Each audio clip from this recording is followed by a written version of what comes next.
Toulon, on a souhaité, avec les deux présidents de handball, que sont Daniel Ournon et Christophe Vichot, faire un point sur l'équipement Palais des Sports. On est au cœur de l'équipement qu'utilisent ces deux clubs.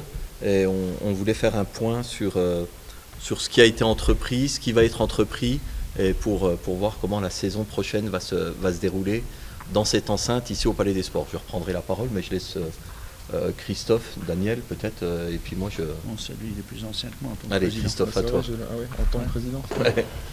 Non, mais simplement, c'était pour faire un point effectivement sur une des avancées de l'année prochaine, puisque, comme vous le savez ou vous ne le savez pas, mais en tout cas, les deux clubs aujourd'hui investissent énormément sur l'outil Palais des Sports.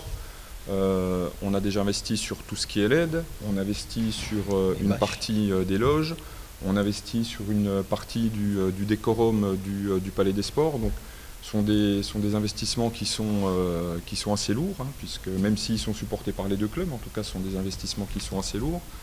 Se posait à nous la question pour l'année prochaine de réinvestir dans le Taraflex. Donc le Taraflex, il faut savoir que c'est un budget de 40 000 € quand même. Ce faisant avec, j'allais dire, l'augmentation de la fréquentation du Palais des Sports, que ce soit par des activités sportives ou extrasportives, ça engendre une usure qui est de plus en plus rapide pour nous, donc ce qui demande des investissements sur une durée beaucoup plus courte, ce qui demande aussi, alors, et du côté de la ville et de notre côté à nous, qui demande en termes de logistique du travail, que ce soit de la part de nos bénévoles, de la part de nos salariés. Donc tout ça mis bout à bout, et l'investissement financier et l'investissement humain, en accord avec la ville, le SBF et les deux clubs. En tout cas, l'année prochaine, il n'y aura plus de Taraflex et on passera sur un parquet à marquage unique handball. Voilà. Donc le fait de revenir sur le parquet peut paraître j'allais dire un retour en arrière. En tout cas, pour nous, l'important, c'est qu'on reste sur un marquage unique handball avec des zones qui seront, j'allais dire, qui seront distinctes de la couleur du reste du terrain, et ce qui, esthétiquement, en tout cas, devrait coller au décorum, puisqu'on s'oriente sur des zones en noir, des pourtours en noir et un terrain couleur, c'est-à-dire couleur parquet. Donc voilà, donc c'était aussi, pour nous en tout cas, c'était la possibilité de nous alléger en termes de logistique, puisque, comme je vous l'ai dit précédemment, enfin, on trouve que le palais aujourd'hui est de plus en plus utilisé, même si nous sommes les deux clubs résidents. On n'est pas chez nous, on n'en a pas la possession, mais j'allais dire, nous ne sommes que des locataires de la ville. Donc avec toutes les activités aujourd'hui qui viennent au palais, en tout cas pour nous, réinvestir 40 à 50 000 € dans un Taraflex ne nous semblait pas opportun. Ça a été, dans les discussions qu'on a eues avec la ville, ça a été une proposition des clubs et pas une proposition de la ville. Concernant la ville, je laisserai peut-être Daniel Ournon, mais rapidement sur la ville. D'abord, la ville a investi au niveau du Palais des Sports depuis ces dernières années. Vous avez le cube qui est au-dessus, qui permet de donner de la valeur au Palais des Sports avec de la pub, avec la présentation des équipes. On a changé la sonorisation qui était très moyenne. Il y a eu des efforts qui ont été faits et ça a été rappelé. On a tout refait, les luminaires qui sont passés en LED. Tous les luminaires ont été changés. L'habillage en collaboration avec les clubs, et tu fais bien de le signaler, parce que les clubs ont investi et donc on a fait un équipement qui permette au fil des années d'avoir un équipement d'une manière générale qui plaît au club, qui plaît au public et qui est vraiment apprécié même par les clubs. Et quand je dis les clubs, c'est pas simplement le hand, parce que ça a été rappelé, c'est un équipement qui sert à beaucoup d'événements sportifs. qui sert. Par exemple, on a eu le karaté qui est venu là, et on a eu la Fédération française qui nous redemande, pour des championnats minimes ou juniors, de revenir dans ce palais des sports. On a d'autres activités qui se font là, et donc on a investi là-dessus. Concernant le parquet, évidemment pour la ville aussi, on a, et vous le savez, il y a eu le basket qui est venu faire des matchs ici, et on a aussi le basket qui viendra. Donc le tracé sera un tracé unique basket, handball, et il y aura un tracé, quand le basket viendra, on aura un tracé provisoire pour pouvoir accueillir du basket ici. Donc c'est bien confirmé, bien affirmé le fait que cet équipement n'enlèvera rien aux 2 clubs, voire aux 3 clubs, puisqu'il y a Paland qui est aujourd'hui en D2. Je ne sais pas l'année prochaine à quel niveau elles évolueront. Sportivement, elles sont rétrogradées. Administrativement, ça sera à regarder. Mais en tout cas, le basket continuera à avoir toute sa place au Montboucon pour venir de temps en temps au Palais des Sports. Et le handball, évidemment, sera ici au Palais des Sports avec les éléments qu'a dit Christophe, avec la volonté de conforter le handball ici au Palais des Sports en améliorant, en continuant d'améliorer. On peut continuer à améliorer, mais grâce au club, et ça je tiens à le saluer, les clubs ont investi, les 2 clubs de hand ont investi ici au Palais des Sports, et je trouve qu'au fil des années, cette salle a pris une belle identité handball avec du confort. Concernant le Taraflex, c'est un échange qu'on a eu avec les 2 présidents, et sur ce point on est d'accord. Daniel? Bah oui, donc de toute façon il y a eu des échanges avec Christophe. Ça fait déjà un petit moment qu'on travaille ensemble, qu'on veut mutualiser certaines dépenses, donc c'est ce qu'on fait. Il y a eu un échange. Bon, c'est vrai que moi ça me froisse un peu, parce que je trouvais que le Taraflex, bon, maintenant c'est vrai que ça implique de la maintenance, c'est compliqué, donc voilà, il y a beaucoup de clubs qui jouent sur du parquet. Dijon, on le rappelle de temps en temps, Metz, ça ne les empêche pas de gagner. Brest, on est allé l'autre jour à Mérignac, c'est du parquet. Brest, c'est sur du parquet, sauf quand il y a des matchs Coupe d'Europe, c'est obligatoire. Nous, pour la saison prochaine, on attend les décisions. Je ne sais pas, je pense qu'on ne sera pas européen, parce qu'il y a eu des modifications de règlement. La France a perdu un peu, a été déclassée au niveau de l'EHF, donc il n'y aura plus qu'une wildcard qui va être attribuée, et logiquement, c'est pas pour nous. Donc, voilà. Donc théoriquement... En tout cas, au cas où, parce que le sport, ça évolue, et des fois, il y a peut-être même si tu as raison de bien dire que aujourd'hui, le SBF n'est pas européen, mais au cas où le SBF viendrait à être mis dans la Coupe d'Europe, on mettra, puisque c'est une obligation, le Taraflex, on posera le Taraflex en cas de besoin. Le traçage unique, c'est une obligation qui nous est faite aussi si on veut être transmis maintenant sur Hand TV, qui prend un peu d'ampleur, ce qui permet de quelqu'un qui est en déplacement ailleurs que Besançon peut se connecter, regarder les matchs en direct, même en replay. Donc voilà, traçage unique, ça correspond. C'est vrai que c'est une maintenance, c'est vrai que le palais... Alors déjà, c'est un bel équipement à Besançon, puisque quand on se déplace, même si je ne fais pas tous les déplacements, Brest et Metz ont vraiment un bel équipement, mais sinon après, plus on va à l'intérieur des terres, c'est vraiment des équipements des fois qui sont... Mérignac, il ne peut pas y avoir de public. Il y a quelques... Et donc, il ne faut pas se plaindre de ce qui se passe ici à Besançon. Il y a un bel équipement, c'est vrai que quand on est là, c'est magnifique. Quand c'est rempli, c'est encore mieux, mais chose qui se passe souvent, quoi. Mais là, aujourd'hui, il n'y a pas de...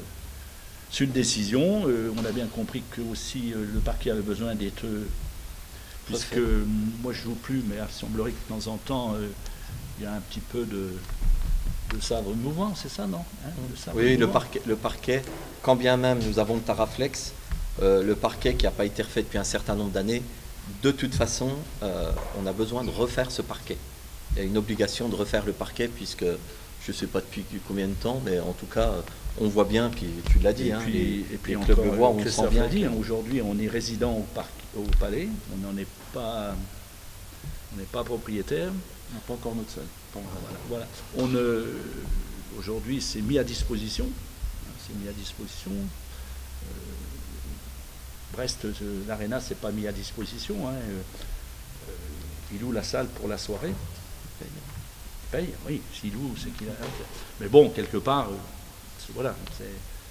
Donc on est résident, on y passe beaucoup de temps, du plaisir, il faut que ça continue. Bon, maintenant, après, le choix, il a été fait. On verra bien comment. C'est sûr que nos joueuses vont être obligées un petit peu de se réadapter à des nouvelles sensations sportives. Mais l'entraîneur a validé aussi, parce que moi, ça me paraissait logique aussi que Sébastien ait son mot à dire, quand même, ne serait-ce que pour déjà confirmer son importance au club. Donc voilà, c'est acté au niveau du bureau et puis au niveau du sportif. Bon, on sera au mois de... la dépose du Taraflex, c'est le... Ce lundi. Ah oui, ça va se faire rapidement. Pendant un mois. Ah ben on va peut-être y aller en 2 étapes. Là, sur la première étape, je pense qu'on est autour de 50 000 euros, c'est ça? 50 000 euros. Et il faudra, alors ça, il faut qu'on regarde, il y a un investissement plus lourd pour tout refaire le parquet. Et là, je pense que c'est de l'ordre de 200 000 euros, environ 200 000 euros, qu'il faudra qu'on refasse, mais on regardera en 2024 ou en 2025 pour refaire la totalité du parquet. Mais là, 50 000 euros, oui, de remettre... Oui, c'est ça. Bon, c'est 50 000 euros, c'est quelque chose quand même de costaud, mais 2024 ou 2025 pour une réflexion totale du parquet à hauteur d'environ, on n'a pas encore tous les devis, mais environ 200 000 euros. Uniquement les clubs. Oui, tout à fait. C'est toujours bien de leur préciser, mais le Taraflex, alors il est entretenu par les services de la ville, mais le Taraflex, c'est les clubs qui l'ont toujours financé à 100%. Oui, ça c'était quand j'étais élu président, je me souviens d'avoir. C'est toi qui a. Parce on sait que le GBDH sont un peu plus riches que le SBF, donc c'est Christophe qui a. Ou mieux géré, je sais pas. Alors là, moi, celui qui veut prendre ma place, demain, je laisse les clés. Alors là, moi, j'ai pas de. Voilà. Non, c'est pas dans l'intention de Daniel de travailler ensemble. De travailler ensemble, pourquoi pas, parce que c'est mutualiser certaines choses. Aujourd'hui, ça se fait beaucoup dans beaucoup de. Voilà. Mais bon, il y a tellement des antécédents que c'est pas demain. Mais bon. En tout cas, il y a déjà. Enfin, voilà. Ils le disent, mais ça, c'est quand même important. Dire la coopération entre les deux clubs, quoi. Et pour nous, la ville, c'est important parce que c'est un outil qui est partagé. Et donc, c'est toujours bien, au-delà de l'entente, mais toute la réflexion qui a été faite au Palais des Sports, évidemment, c'est un équipement municipal, donc c'est un coût pour la collectivité, mais on l'assume, mais ça a été rappelé, il y a beaucoup de choses qui ont été prises en charge aussi par les deux clubs. Oh, plus du tout, c'est à l'échelle de Grand Besançon Métropole, ils en parlent. De dire plus du tout, bon, après... pour le moment, il n'y a pas de... On n'a pas vu de première pierre posée. Oui, non, mais sans parler de la première pierre. Non, mais voilà. Si, il y a une étude qui a été faite, mais bon, là, je me mets un petit peu en retrait parce qu'on va dire que je marche sur les plates-bandes de grand CGBM. Là, c'est là, on est chez nous ensemble là. Mais non, ça c'est GBM. Mais concernant le Palais des Sports, quand bien même demain un équipement, et je pense qu'on en a besoin, un équipement viendrait à sortir de terre, cet équipement-là, le Palais des Sports, il a encore toute sa place et en termes de... c'est un bel équipement qu'on gardera et dont on aura besoin quoi qu'il arrive, on continuera à investir dans ce Palais des Sports et c'est bien la raison pour laquelle on y met des moyens en lien avec les clubs. Il est bon, pour en avoir échangé avec les techniciens, il est conservé. Oui. C'est la ville qui va assurer le gardiennage, si on peut appeler ça du gardiennage. Mais la question peut-être c'est est-ce qu'on va en racheter un pour mettre... Non, celui-là pourra servir, en sachant que les matchs de Coupe d'Europe, s'il y a le plus, je ne sais pas combien il y a de matchs, mais en tout cas ça serait 4-5 matchs, on garde celui-là et on peut on peut le réinstaller sans difficulté. Peut-être dire, je ne l'ai pas dit, mais vous le savez, on a en termes de données aussi au club, parce que là on parle de l'aspect sportif et c'est essentiel, mais c'est aussi l'aspect partenaire. La salle, la salle derrière nous, là, on l'a fait passer en type, je ne sais plus comment on appelle, type L, pour permettre... en termes d'incendie, hein, voilà, pour permettre d'accueillir du public. On a un VIP qui est ici, qui est très bien, hein, mais les clubs, on sait que les clubs ont besoin. Nous, hein. Voilà. Il y a une volonté, bon, puis là-dessus, ça a été un travail aussi, on a avancé. Hein.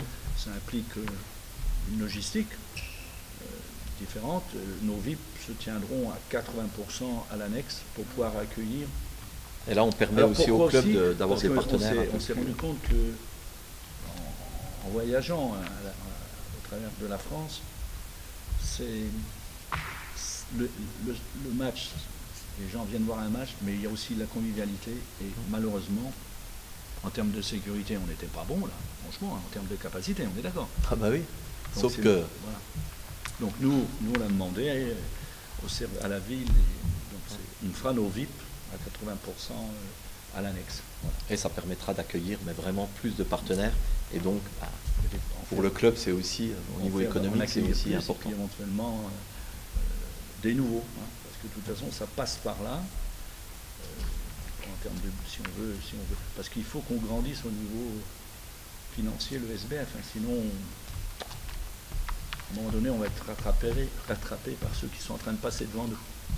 Parce qu'il y a 20 ans, on a tout gagné ici, mais il n'y a rien eu de fait depuis. En termes de la Coupe d'Europe. 2004, oui, j'allais dire une dizaine d'années. Ouais. Oui, j'allais dire. Bon, entre-temps, on a changé. Hein. C'est le troisième.